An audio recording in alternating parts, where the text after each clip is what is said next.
Good afternoon, everyone. Last week in Geneva, Russian Foreign Minister Lavrov and I met to discuss the crisis instigated by Russia's military buildup on Ukraine's borders and steps to de-escalate tensions and pursue diplomacy. Russia had previously outlined its concerns and proposals in writing, and last week I told Foreign Minister Lavrov that the United States would do the same. Today, Ambassador Sullivan delivered our written response in Moscow. All told, it sets out a serious diplomatic path forward, should Russia choose it. The document we've delivered includes concerns of the United States and our allies and partners about Russia's actions that undermine security, a principled and pragmatic evaluation of the concerns that Russia has raised, and our own proposals for areas where we may be able to find common ground. We make clear that there are core principles that we are committed to uphold and defend, including Ukraine's sovereignty and territorial integrity, and the right of states to choose their own security arrangements and alliances.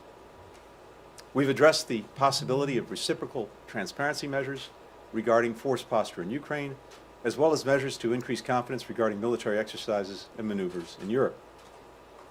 And we address other areas where we see potential for progress, including arms control related to missiles in Europe, our interest in a follow-on agreement to the New START treaty that covers all nuclear weapons, and ways to increase transparency and stability.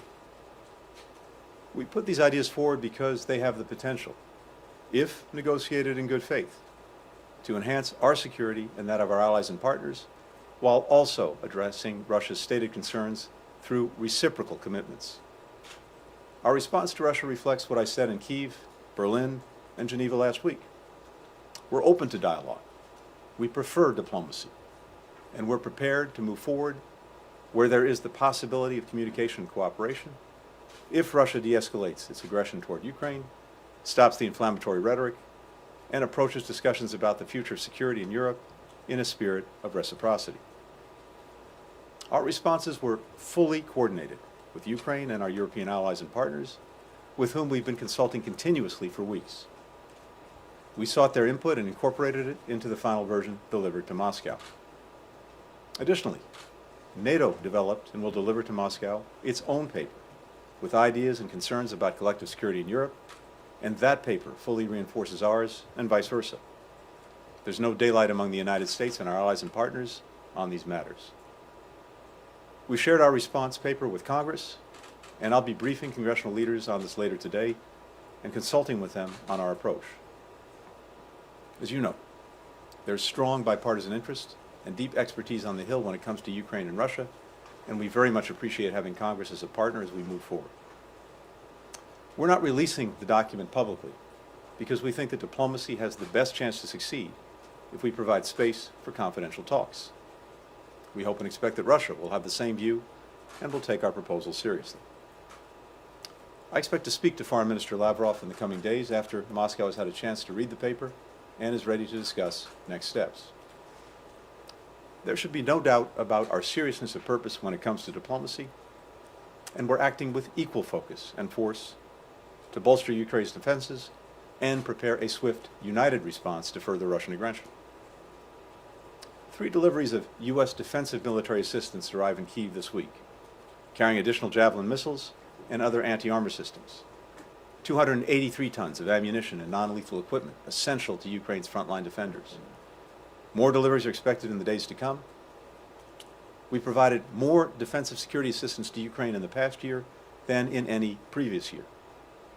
Last week, I authorized U.S. allies, including Estonia, Latvia, and Lithuania, to provide U.S.-origin military equipment from their inventories for use by Ukraine. Also last week, we notified Congress of our intent to deliver to Ukraine the Mi-17 helicopters currently held in Defense Department inventories, 5 of them. Additionally, the Secretary of Defense announced on Monday that 8,500 U.S. service members currently stationed in Europe and the United States have been placed in heightened readiness to deploy, to ensure that we're able to support the NATO response force swiftly if it's activated by the North Atlantic Council to harden the Allies' eastern flank. Other NATO allies have also announced steps that they're prepared to take, and we expect more in the coming days. We've taken this step out of prudence. We hope those forces don't have to be activated for deployment. But if they are, we will be ready. We're also continuing to coordinate with our European allies and partners on severe economic sanctions to hold Moscow accountable for its actions. We've developed a high-impact, quick-action response that would inflict significant costs on the Russian economy and financial system. As part of our response, we're also prepared to impose export controls that will have a longer-term effect, denying Russia products that it needs to fulfill its strategic ambitions. On top of all of that, our allies and partners are also stepping up to provide assistance to Ukraine in various and mutually reinforcing ways. As we've done many times before, the alliance and individual allies are coming together to support our partners and to defend what should be inviolable principles that have helped provide unprecedented security, stability, and prosperity for decades in Europe and around the world. Finally, we're looking to support our allies and partners in dealing with the secondary negative consequences of Russia's destabilizing acts. For example, we know that Ukraine's economy and financial position is being affected by this crisis.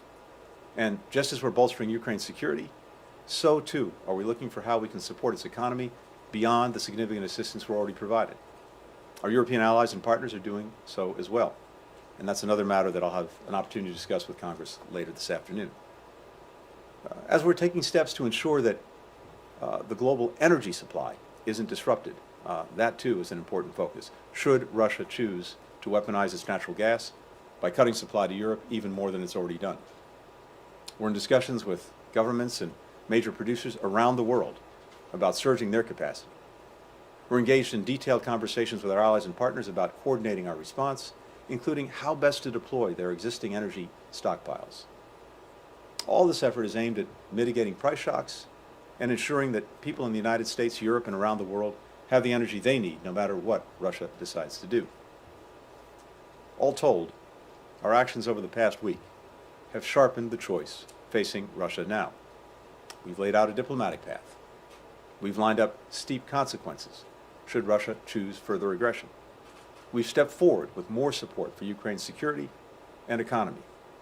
And we and our allies and partners are united across the board. Now, we'll continue to press forward and prepare. It remains up to Russia to decide how to respond. We're ready either way. One final note before I take some questions. Regarding American citizens in Ukraine, as you know, earlier this week, I authorized the voluntary departure of a limited number of U.S. employees and ordered the departure of many family members of embassy personnel from Ukraine. This was a decision based on one factor only: the safety and security of our colleagues and their families. And given the continued massive buildup of Russian forces on Ukraine's borders, which has many indications of preparations for an invasion, these steps were the prudent ones to take. I want to be clear that our embassy in Kyiv will remain open, and we continue to maintain a robust presence to provide diplomatic, economic, and security support to Ukraine. The State Department has also issued an updated travel advisory due to the potential for security conditions to deteriorate rapidly and without warning if Russia invades or commits other destabilizing actions inside Ukraine. Our message now for any Americans in Ukraine is to strongly consider leaving using commercial or other privately available transportation options. These options remain readily available. And the embassy may extend loans to those who can't afford the cost of a commercial ticket. While the State Department will always seek to provide consular services wherever possible, Russian military action would severely impact our ability to perform that work. And if Russia invades, civilians, including Americans still in Ukraine, could be caught in a conflict zone between combatant forces. The U.S. government may not be in a position to aid individuals in these circumstances. This has long been the case in conflict zones around the world. So, while we don't know whether Russia will continue its aggression toward Ukraine, either way, we have a responsibility to provide this notice to Americans there. And with that, happy to take some questions. Hi, thank you, Mr. Secretary. I realize that you don't want to get into the specifics of what is actually in this document, and although I'm sure I and my colleagues will continue to try to get them. But can you say, more broadly, when you say that there are core principles that you're committed to and to uphold and defend, does that mean that in this document you told the Russians point blank in writing that no is the answer to their demands for a formal bar on the expansion of NATO, the permanent exclusion of Ukraine, and the withdrawal of certain forces and equipment from Eastern Europe? Is that what this says? Is there anything different in this document than what we have heard publicly over the course of the last couple of weeks? Again, without going into the specifics of the document, I can tell you that it reiterates what we said publicly for many weeks and in a sense for many years, that we will uphold the principle of NATO's open door, and that's, as I've said repeatedly in recent weeks, a commitment that we're bound to, and so the document, as I said, makes very clear some of the basic principles that we are standing by, committed to, and will uphold, much of which has been stated in public, including by me in recent days and weeks, and that goes to NATO's open door policy. So you would say that it is accurate to say that there are no concessions? This isn't about concessions. Well, there is no change in the U.S. and NATO position in this document. First of all, there is no change. There will be no change. Second, we reiterate that principle. Of course, it is for NATO, not the United States unilaterally, to discuss the open door policy. These are decisions that NATO makes as an alliance, not the United States unilaterally. But from our perspective, I can't be more clear. NATO's door is open, remains open, and that is our commitment. Margaret? Thank you, Mr. Secretary. Do you have any reason to believe then that the document that was submitted will in any way lessen the chance of Russian action, or was this just to show you tried? Margaret, what we do in this document, besides laying out our core principles, besides sharing our concerns of allies and partners about things that Russia is doing that we believe undermine security and stability, we also do lay out areas where we believe that together we could actually advance security for everyone, including for Russia, based on some of its stated concerns, as well, of course, as for us and for our allies and partners. And so there are a number of areas, again, based on what Russia has said, that I think would make a difference if done on a reciprocal basis and approached in good faith. So, for example, as we've said, the placement of offensive missile systems in Ukraine, military exercises and maneuvers in Europe, potential arms control measures, greater transparency, various measures to reduce risks. All of these things would address, I think, mutual concerns, including concerns stated by Russia, and advance collective security. So I think there are important things to work with if Russia is serious about working with them, and that is up to President Putin. We'll see how they respond. But there's no doubt in my mind that if Russia were to approach this seriously and in a spirit of reciprocity, with the determination to enhance collective security for all of us, there are very positive things in this document that should be pursued. We can't make that decision for President Putin. Only he can make it. So this is not to begin negotiations? We've said throughout, and we of course started this process with the conversations that took place in our strategic stability dialogue with Russia, between Russia and the United States about 10 days ago, at the NATO-Russia Council, at the Organization for Cooperation and Security in Europe, that again, we understand Russia has stated concerns about security. We have our own very clear concerns about security and the actions that Russia's taking that undermine it. And we are prepared to discuss and, if appropriate, eventually negotiate steps to enhance everyone's security. And I've laid out some of the areas where we think we could do that. But right now, this is about the areas and ideas that we could pursue. And we'll see how Russia responds. Secretary, have you considered the Russians just buying time till they're in a place to invade Ukraine, making you jump through hoops like hand-delivering written responses to questions that you've answered time and time again in the past? And meanwhile, they're destabilizing Ukraine from within, the economy's crumbling, you're spending hundreds of millions of dollars shoring them up. At what point do you stop playing Russia's game and take preemptive action now?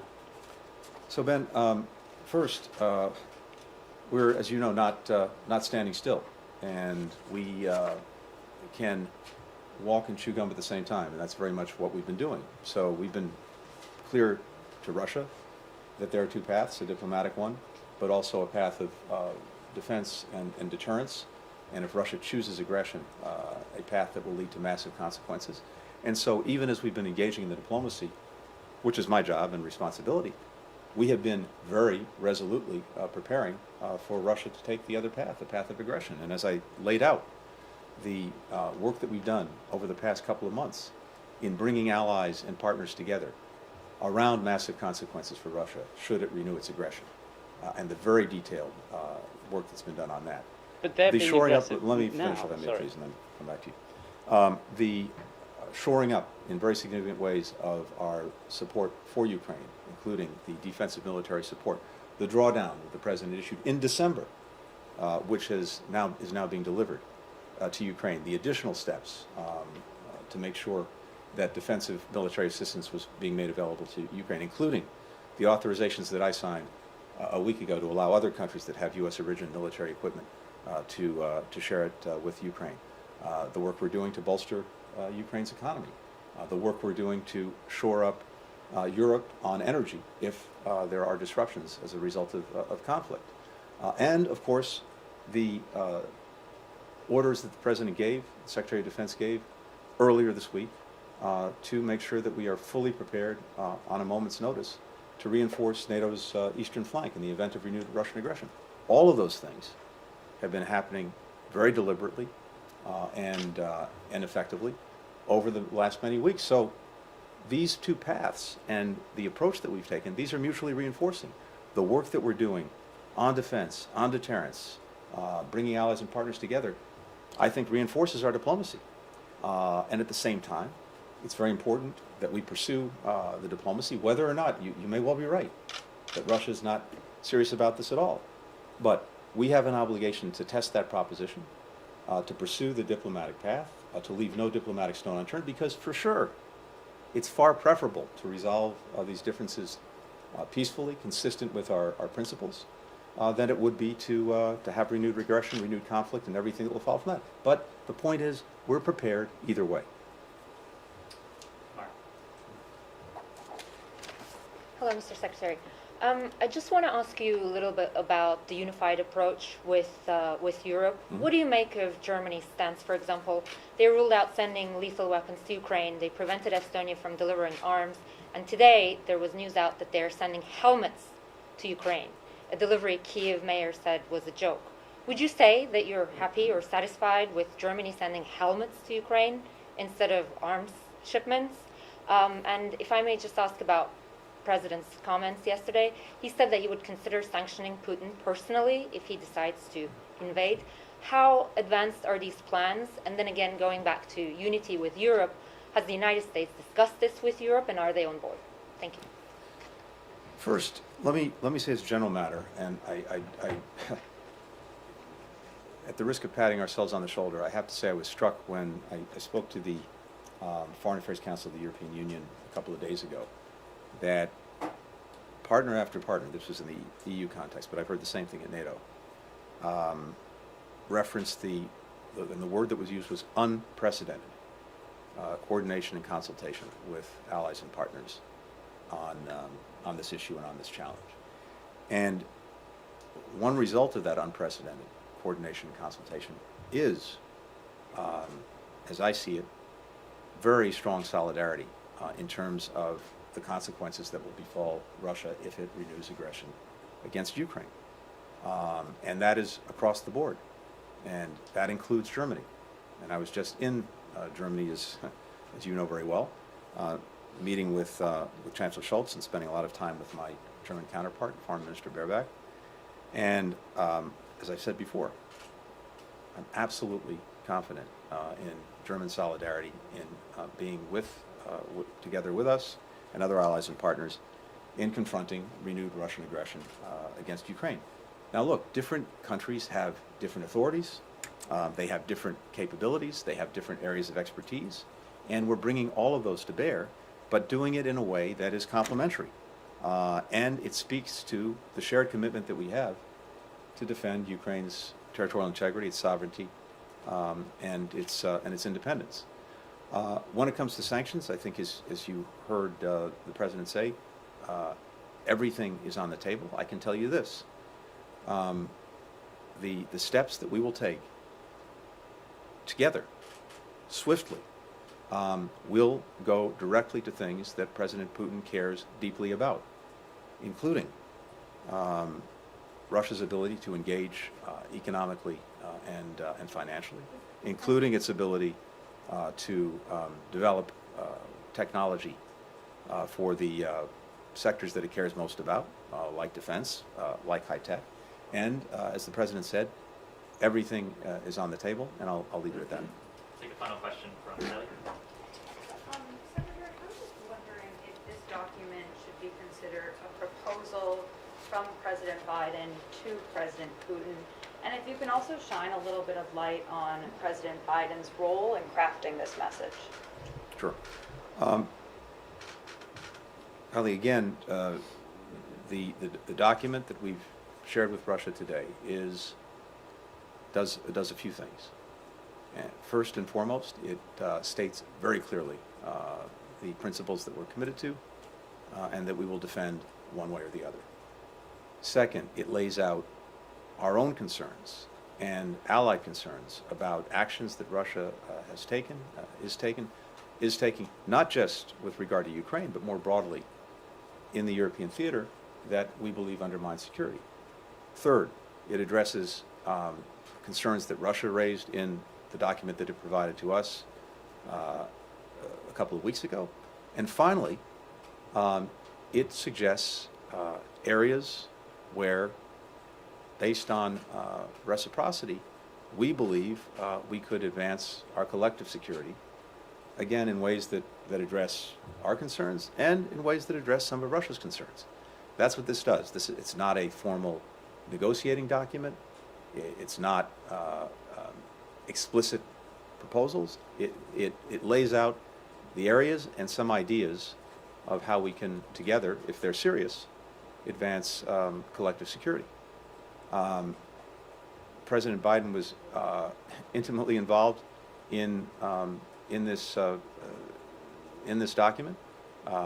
We've reviewed it with him repeatedly over the last weeks, just as we were getting, as you know, comment, input, ideas from allies and partners. It was vital that we work on this document, even though it goes to bilateral matters, and what NATO is providing presumably goes to the some broader issues that involve NATO and Russia. But allies and partners were intimately involved as well, and we took on board many of the comments they've made and integrated them into the document. But the President has been deeply involved in this from the get-go, reviewing various drafts of the proposal, making his own edits, and of course blessing the final document that was delivered to Russia today. Thank you. Isn't that, Biden himself, U.S. Biden administration officials have said an invasion is potentially imminent. The stakes are incredibly high here, and you guys have also said that Putin is the decision maker. So why not address this directly to him, given the situation you're facing right now? I'm not sure what you mean by address it directly to him. This is a document that was prepared on behalf of the United States by its government, being delivered to Russia and to its government. upon which President Putin presides. I have no doubt that our Russian counterparts and my counterpart, Foreign Minister Lavrov, will share the document with President Putin and putting things in, perhaps everyone else, you may be right. And of course, these are also complex issues, and putting things in writing is also a good way, as we do all the time across the board, is a good way to make sure we're as precise as possible, and the Russians understand our positions, our ideas as clearly as possible. Right now, the document is with them, and the ball is in their court. We'll see what we do, as I've said repeatedly, whether they choose the path of diplomacy and dialogue, whether they decide to renew aggression against Ukraine, we're prepared either way. Thank you. Thanks, everyone.